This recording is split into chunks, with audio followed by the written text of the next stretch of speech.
I used to believe marriage was a kind of shelter. Two people shoulder to shoulder against everything outside. We're a team, my husband, Aaron, loved to say, tapping his chest and then mine like we were the starting lineup. It made me feel safe. Or maybe it made me lazy. Either way, when I discovered the truth, I realized those words were just a slogan he wore like a jersey. The team existed only when I was in the stands, cheering. I'm Emily. I'm 32, a graphic designer from Denver, and until 4 months ago, I was married to a man who could sell charm the way I sell color palettes. Aaron had a smile that made waiters lean in, and taxi drivers give him their podcast recommendations. He had a way of making everything seem like an adventure. Like when we were 25 and living in a one-bedroom with a drafty window, and he taped a note to the glass that read, "Our future views will be insane." I believed him. When we finally built a little cushion, our someday fund, I believed him more. The first crack was small.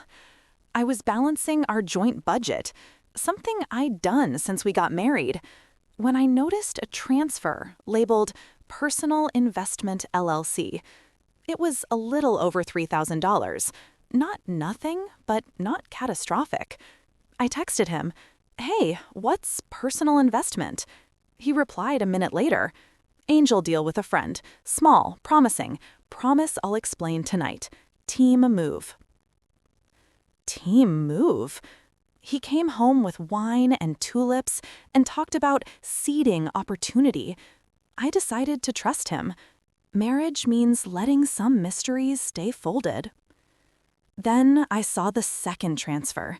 7,000. A third. 12. The nickname changed, but the destination didn't. The same bank routing number, different shells, Pine Bend Holdings, KW Seed.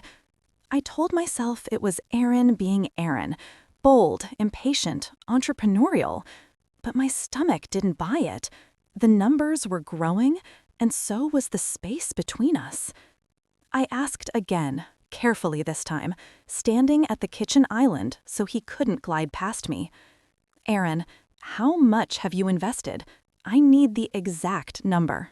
The narration cupped my jaw with that practiced intimacy, the kind you grow like a houseplant. It's fine. It's diversified. You always want every decimal place. I promise, we're covered. We're a team. I nodded, but saved the bank statements as PDFs. I started a folder I called Sundays. When the house was quiet and his gym class took him out for an hour, I'd open it and go line by line, date by date, like a detective building a case against her own heartbeat. It wasn't just the transfers. It was the way his phone migrated from the counter to his pocket to the bathroom to the shower ledge.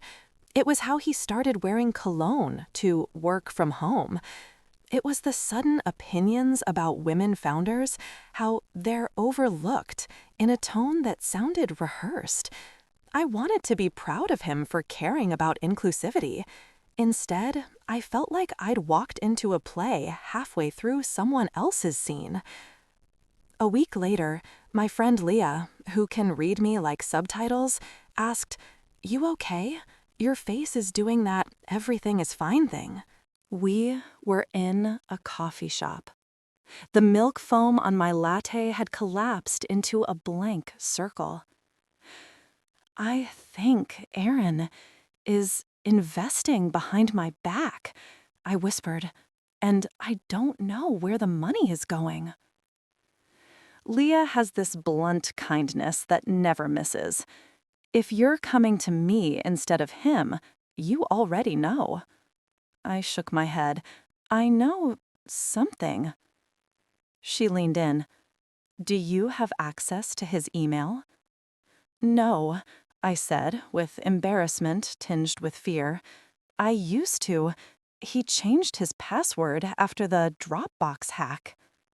Right, she said, skeptical. Then go analog. Calendars, events, receipts. I didn't sleep that night. While Aaron snored softly beside me, I opened his work bag, something I've never done. It felt like slipping into a stranger's coat in a cloakroom.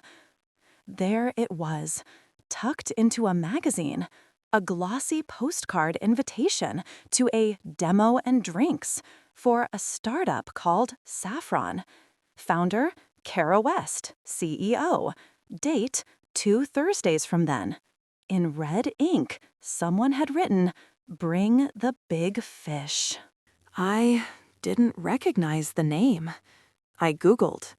Saffron was a wellness scheduling app with a pastel website and quotes from happy clients with suspicious stock photo shine. The founder's LinkedIn photo was a woman in her early 30s with a confident half smile and long auburn hair. She had 2 posts in the last month, thinking, "Our angel, A." My throat went tight. I started to see her everywhere. In Aaron's sudden fitness upgrades, Pilates, not weights. In the way he asked whether my self-care needed better tools. In the soft apology he never quite finished when he was late. The team had a fire to put out. I made an appointment with a lawyer. Her office smelled like lemon oil. She wore a blazer the color of fog and had a way of parking her pen at right angles. I told her everything. She told me mine wasn't just a story about cheating. It was about financial betrayal. Colorado is an equitable distribution state, she said. We need proof that the funds came from marital assets. We need dates, amounts, and intent. Get documents, screenshots, everything. How do I get it without tipping him off? You're his wife, she said. You have access to joint accounts. If he's routing money through shells, note the addresses and managers. If there's a pattern, we can subpoena. Also, don't confront him yet, not until you have your parachute. I left with a folder and the feeling I'd just signed up for a war. The next day, I sat at our dining table with the blinds half closed and built a spreadsheet: transfers, shells, amounts, dates. I matched each shell to a registered agent via public records and found, with a cold thrill, that KW Seed was registered to a WeWork suite where Saffron's mailing address lived. Kara West, KW. I checked the demo and drinks invitation again. The location was a shared startup space downtown with brick walls and Edison bulbs. There was a QR code to RSVP. I scanned it and registered with my maiden name. The night of the demo, I dressed like a ghost of my old self. Black turtleneck, quiet earrings, a camel coat I thought made me look unremarkable. I took a lift and arrived 5 minutes after start time, anonymity riding my shoulders. Aaron had told me he was meeting clients in Boulder. The room was full of people who looked expensive and tired. On the screen, the Saffron logo glowed, a stylized, soft orange flower. Then she took the stage. Kara was even more composed in person. She wore a white blouse tucked into slate trousers, a gold chain at her throat. She had the confident, steady tone of someone who believes numbers are a language everyone respects. She talked about women's wellness scheduling, about retention curves, and intimacy optimization in couples. I thought of the nights Aaron goaded me to try new routines, and how he'd laughed. "We need to optimize us, babe." Then Aaron entered, late. He slid in through the side door, tried to be invisible. He didn't see me. He moved to the front, and when Kara's eyes found him, her voice softened like someone had lifted a weight from her shoulders. "Finally, our anchor investor is here," she said brightly. "Couldn't have made it to this stage without him." Applause. My fingers went numb. Anchor investor. Our money. Our someday. They did a live demo, splicing in testimonials. Aaron asked a question that made him sound like a mentor, something about CAC to LTV. She answered with the practiced banter of partners who have rehearsed. They shared a look. I stood still and felt the world tilt like an airplane in turbulence. The Q&A ended. People drifted toward the bar. I moved toward the stage with a calm I didn't know I could manufacture. Aaron turned mid-laugh and saw me. Shock traveled over his face like a shadow passing the sun. "Emily," he said, voice dropping, "what are you—" "I'm investing," I said, smiling, and handed him the folder from my lawyer's office. In the truth. Kara stepped closer, confusion creasing into a line. "Hi," she said, polite and wary. "Hi, Kara," I said. "I'm Emily, the wife whose savings paid for your burn rate." The nearby conversations hiccuped and went quiet. You can feel silence, the way it pushes at your skin. Aaron reached for my elbow. I stepped back. "You've misunderstood," he began, palms up, peacemaker posture. "It's complicated." "Is it?" I said. I opened the folder to the spreadsheet and the corporate registry printouts. KW Seed, registered to your WeWork suite. Transfers totaling $42,900 from our joint account, from our someday fund. Kara's composure cracked. "Aaron, what the hell?" He shot her a look. "Not here," he muttered. "No, here," I said, the steadiness in my voice surprising me. "Here is perfect, because I've already contacted an attorney. Because this," I gestured at the room, the logo, the pitch deck still glowing, "is exactly where you told me our team would win. And here you are, with your new team." He swallowed. "Emily, we're married. We can fix this." "Which part?" I asked. "The cheating or the embezzling?" The narration tried to shepherd us away from the bar. Kara's co-founder hovered, eyes bright with panic. A few investors pretended to check their phones while not moving an inch. It would have been funny if it weren't my life. Kara recovered faster than I expected. "Emily," she said, tone clipped, "I didn't know he was using joint funds. I assumed—" "You assumed the anchor investor's money just materialized?" I said. "Got it." Aaron reached for me again. I held up my hand. "I'm filing for divorce," I said. "My lawyer will contact you both. An audit of these entities is already in motion. If there's fraud, it won't just wreck our marriage. It'll wreck this company." I left before anything could stick to me. The apologies, the bargaining, the promise of explanations. Outside, the air felt sharper than it had when I arrived. I called Leah and said, simply, "It's done." Then I called a Lyft and went home to pack a bag. The fallout was messy. Our friends picked sides. His mother called me crying and asked if there was any room for Grace, as if Grace was a spare bedroom I could just open up.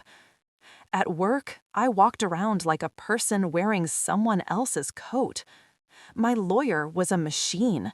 She built a case brick by brick. The shell companies folded under scrutiny. One of the smaller investors in Saffron withdrew. Kara posted a statement online about restructuring. I didn't gloat. I didn't follow. I blocked them both and focused on not letting the rage become the only thing I ate. During mediation, Aaron tried a final Hail Mary. "We're a team," he said, eyes glossy. "I messed up, but teams have seasons. We had a bad one. I looked at the man I'd married, the man who taped a note on a drafty window and made me believe the cold would end. A team doesn't bench one player and spend her jersey money on someone else, I said quietly. A team is honest about the score. He blinked hard and nodded like he understood. Maybe he did. The numbers didn't care about his charm. The court divided the assets with a mathematical indifference that felt like mercy. After everything, the silence in my apartment frightened me. It was too clean, too obedient. I started talking out loud while I cooked, narrating like a child. Now we cut the onions. Yes, cry it out. I took a weekend job teaching a design workshop to high schoolers and remembered some people are brand new at life, and they ask questions like, how do you choose a font that feels brave? I chose one and printed my name in it. Emily. It looked like it could stand on its own. What did I learn? That we're a team can be a promise or a slogan, and the difference is in the receipts. That love without transparency is not love, it's performance. That my instincts are not paranoid, they're a compass. And that sometimes the most generous thing you can do for the life you imagined is to stop funding it. I keep the old Sundays folder on my desktop, not because I plan to use it, but because it reminds me of two truths I can hold in the same hand. I was betrayed, and I saved myself. When I look out the new windows of my small apartment, the view isn't insane. It's a parking lot and a slice of sky. But it's mine. And finally, so is the team.